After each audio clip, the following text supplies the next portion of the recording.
right, today we're going to talk about the end of this evil age when Jesus comes and the righteous are resurrected and made immortal and going to rule with him for 1,000 years. That's the beginning of the kingdom, the first phase of it. And after that 1,000 years later, then it goes on to eternity. And so we're going to take a look at that because it seems like a lot of people are confused.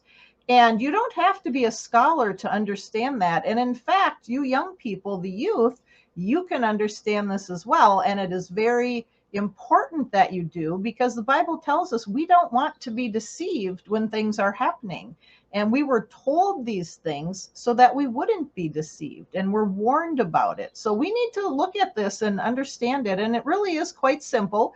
Even if we don't have all the details, sometimes we have to say, okay, we're given this much information and this is all we have. And so we look at it critically, where it is in the Bible. We look at the context. We look at the context of the whole Bible, how it fits in. And so when we do that, we can get a really good understanding of the main outline that Jesus told us about, and then that he gave us more information about in the book of Revelation. So let's take a look. So right now, the nations rule the world. There are presidents, there are kings, queens, whatever. They rule the world. They think of themselves. They want to make more money. They want to have more power. And they do not think of their people. They do not put their people first, and they do not serve their people, from what we see in general. But when Jesus returns, he will be a righteous ruler. He will think of his people. We remember when he was at the Last Supper and he washed his disciples' feet, and he said, if you're following me, you need to do this. And he wasn't talking about foot washing, but he was talking about serving. He said to serve one another. And that's what real leaders should do. They should be serving the people they lead. They should be an example. And that's what Jesus was. And when he returns, he will be that righteous ruler. He will think of his people, and he will make this whole world, all the nations, right. He will help them to see how they should live. And so let's take a look at how this happens and when it happens.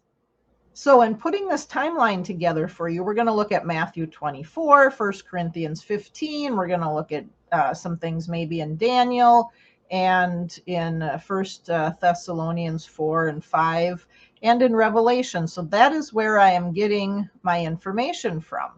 And we know that there's going to be a trumpet, that Jesus is going to send out his angels when he's returning. He's coming down out of heaven through the clouds. We know in Acts, it told us when he went up into heaven, they were looking at him. And an angel says, why are you looking at him? He's going to come back in the same way you saw him go. So they saw him go up until they couldn't see him any further. Up in the clouds, like when an airplane flies so high you can't see it, or a rocket goes up into space, you don't see it anymore once it goes beyond a certain point. And they were looking up, and Jesus went up and he disappeared as he was going up. And the angel said he's going to come back in the same way. He's going to be descending through those clouds this time, and you will see him. It's not secret. As Jesus said, it's like lightning flashing. It is something that is visible.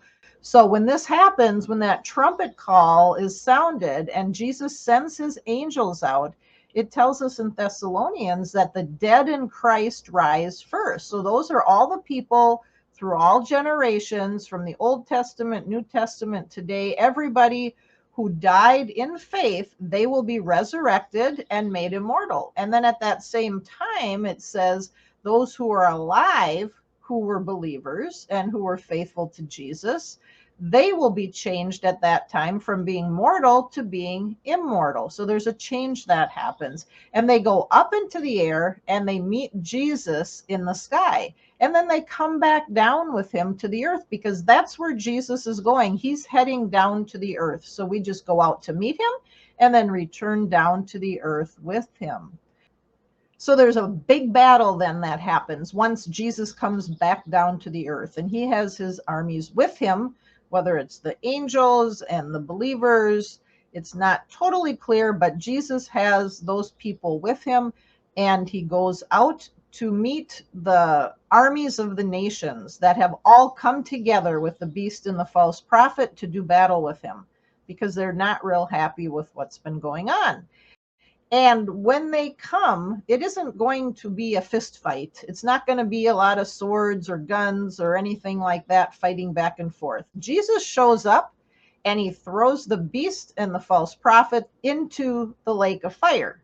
And so the false prophet and the Antichrist are in the lake of fire, and all the rest of the people that are also mortals, they are killed. It says that Jesus kills them straight out. And there's so much blood there. It says it's up to the height of horses' bridles. So that's a lot of blood. There are a lot of people that came to fight Jesus, and they all lost. And it says that the birds of the air are going to come and gather to eat. It's a great feast for them because you have to get rid of all these dead bodies somehow. So these birds are going to come eat up all these dead people. And then it tells us that Satan is thrown into a prison, per se. He's locked up for 1,000 years.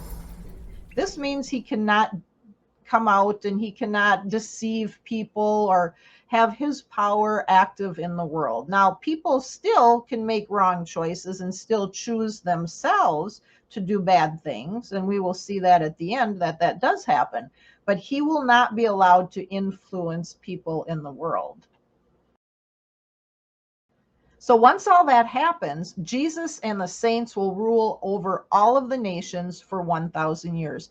They are going to need to be trained to understand the right way to live, because you have to remember that they still are mortal, and it's like it is today. People don't know God's righteousness. They don't know who Jesus is. And so we need to help them, and we need to help restore the planet, per se, at that time, to help people to understand and to know who Jesus is and who God is and how they should live.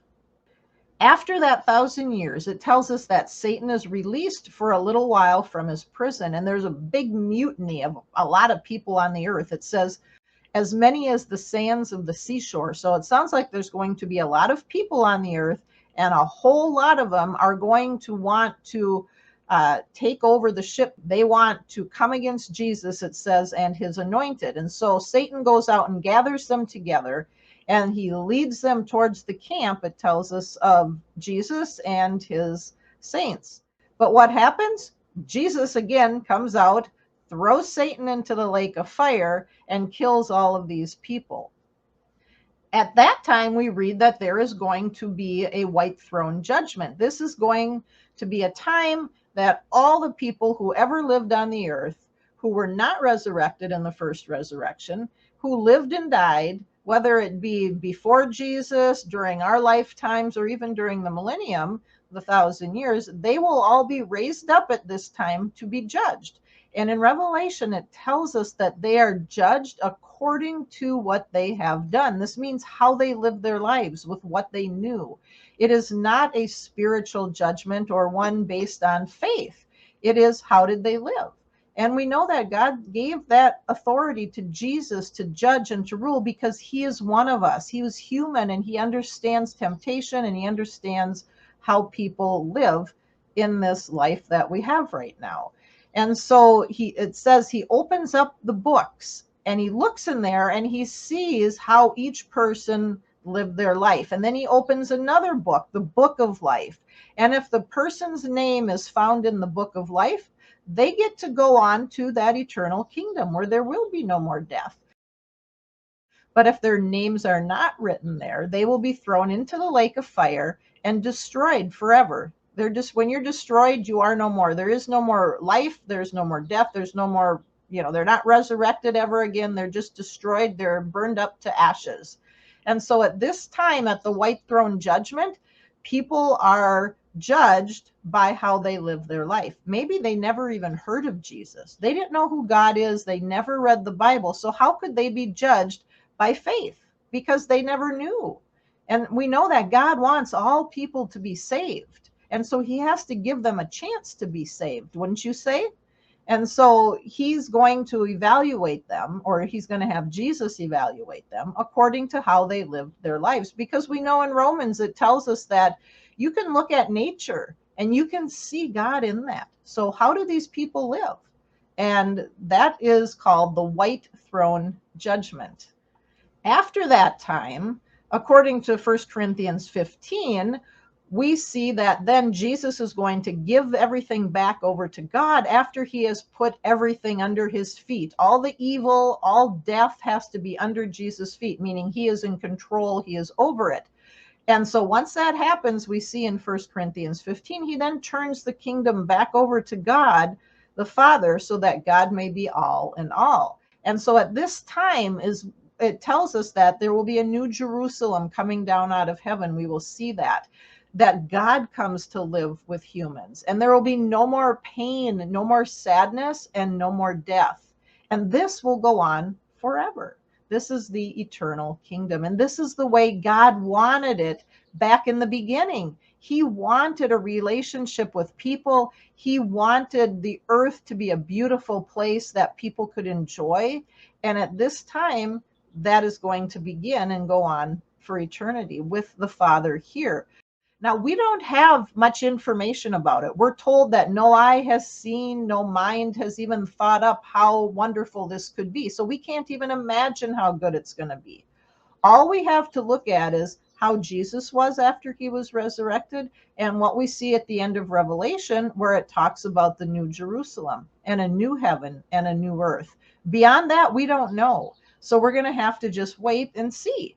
So the main thing, though, is to live our lives today, to live in obedience so that we can be a part of it and that we can experience this wonderful hope on a renewed earth and with renewed heavens, and to be in God and Jesus's presence, and to have no more pain in our lives, to never be sad again, and to never have to worry about death and dying.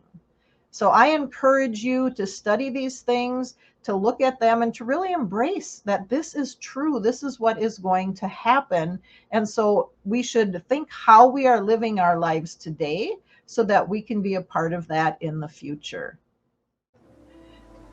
This is a brief review of what happens when Jesus returns. He is coming down to the earth, and those people who were dead and that were faithful believers are resurrected and made immortal, and those who are alive who are faithful are made immortal, and they meet Jesus in the sky and return to the earth. There is a big battle called Armageddon. The beast, or the Antichrist, and the false prophet are thrown into the lake of fire, and for 1,000 years Satan is bound. He is put into a prison.